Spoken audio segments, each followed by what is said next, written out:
It's you know, until now we have thought that we've had evidence of the Russians seeking communications with the incoming Trump administration. So a lot of attention was focused on the Russian ambassador having these meetings.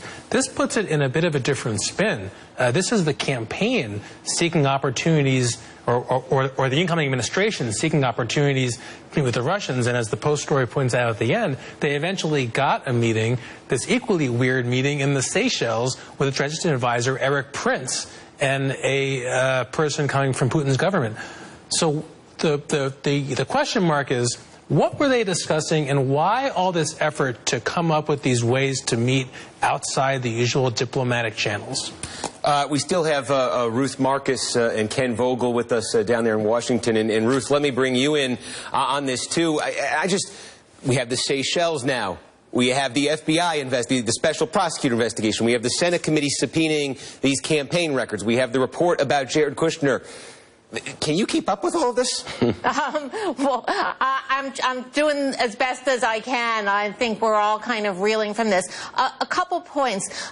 One other thing that we know is that Jared Kushner did not apparently report these meetings on the forms that he needed to fill out to get his security clearances. So that was potentially sloppiness, or it was potentially more. It does suggest if you're an investigative type, a desire not to make this public, and the Post story tonight adds to the explanation for why you wouldn't want this to be public. One question that I think is going to be really important and really front and center is, what did the president know about these efforts? Did Michael Flynn tell him? Did Jared Kushner, who spends an enormous amount of time close to the then president-elect and now president, did he tell him about this? And how does the White House handle a situation where there are these very potentially damaging reports about somebody who is not only a very close advisor to the president, but also his son-in-law? And you can't exactly fire the son-in-law, certainly not from being the son-in-law. So it's a very, very difficult situation for the White House. Yeah, Ken, when we came on the air before we got these two stories we're talking about, I think the first question I asked you was about this supposed shakeup that might be coming in the White House, with Jared Kushner taking point in this so-called war room they might set up. The very Jared Kushner we spent the last 20 minutes talking about with his secret communications channel. Yeah, I mean, it certainly makes it more difficult. It's harder for them. You know, one of the approaches that they've taken when it comes to folks like Paul Manafort or Carter Page, who are substantively actual targets, not just people of interest, but targets of this investigation. They say, well, they try to minimize the role. Manafort played a limited role for a limited amount of time. Whether you believe that or not, I tend not to, but you can't use that excuse with Jared Kushner. Now, as to this bigger point about, like, the range of explanations for this, I find almost every time when you're looking for an explanation for something that seems otherwise inexplicable from the Trump folks, and at one end of the spectrum you have sinister, devious calculatingness, and at the other end you have sort of ham-handed clumsiness. It's almost always closer to ham-handed clumsiness.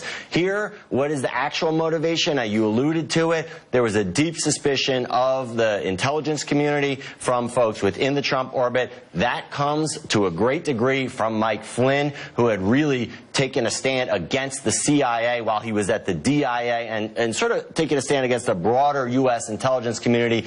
You saw that, and my sources in the intelligence community saw that trickling through to Trump's own rhetoric, that Trump would say things like the so-called intelligence community, that Trump would call them out over their intelligence in the run-up to the Iraq war over weapons of mass destruction. And then, as a result, that enmity was sort of directed back towards Trump from the intelligence community. You could see why Flynn, or maybe even Kushner, would possibly want to set up a channel of communication that would not be subject to the prying ears or eyes of the U.S. intelligence community. Yeah, I mean, well, Catherine, that's the thing. They were penned in a way. Donald Trump was, it seems, since he won the election, because you got to say, as a candidate, he did talk about having a closer relationship with Russia. I mean, it was a source of criticism from a lot of people. The fact that he said Putin's a strong leader, Putin would respect me. I want to join them in fighting ISIS. So he was talking publicly about having a very different kind of relationship with Russia.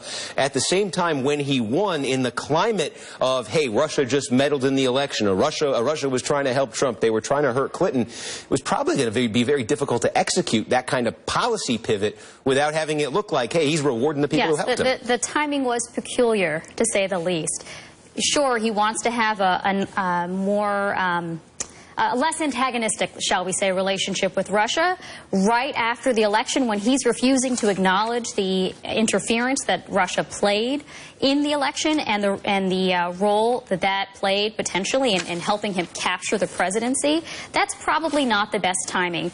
He knew he had at least 4 years ahead when he was in the White House, when he could make more formal diplomatic overtures to the Russians, not under this sort of cloak and dagger type of setting, not through these back channels, without needing to take the back channels. I mean, why not wait at the very least until he actually had the power of the presidency to try to pivot on foreign policy? Why do it this way? And Nick, something Ken was saying there really I resonated with me, because I've been noticing it too. When you have those sort of conflicting interpretations, sort of ham-handed incompetence, if you can call it that, with this administration, like, you could point to that in a lot of these cases. Yeah, I mean, stupid is always the easy explanation for anything in politics, and there's often a lot more stupidity than malice in politics. But Ken makes a good point that it's possible that this kind of emanates from a true distrust that Mike Flynn had a part in spreading of the conventional intelligence apparatus on this campaign, that they believe that somehow if they had this conversation in a more open way, the Obama guys would be out to get them or somehow jam on them. I don't know. But for a guy who's super smart and the boy wonder in this administration, this is very bad news. And as regards any kind of a shakeup in the administration, if you thought that the Kushner forces were going to come to the fore now and push aside the Bannon forces, it seems like that is probably not going to happen quickly. We've still got Ken Delaney, our investigative reporter, on the phone. Just want to, Ken, get one more question to you, bigger picture here. We're saying we're in month 4 here of the Trump presidency, and this pattern has been there of distrust on the Trump circle's part when it comes to the Intel Committee, and all of these stories, apparently, the Intel Committee, leaks coming from the Intel Committee. I mean, is this our reality for the next 4 years of this administration?